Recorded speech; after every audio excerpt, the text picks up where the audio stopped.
А житель села Выльгард спрашивает, как служба Стройжилтехнадзора Коми контролирует работу управляющих организаций в сфере повышения энергоэффективности жилого фонда.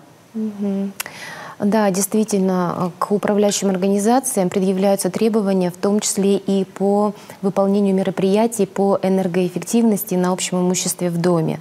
Управляющая организация обязана предоставлять в адрес собственников предложения по проведению мероприятий по энергосбережению на общем имуществе, которые приведут к снижению размера платы за коммунальные ресурсы, потребленные на содержание общего имущества.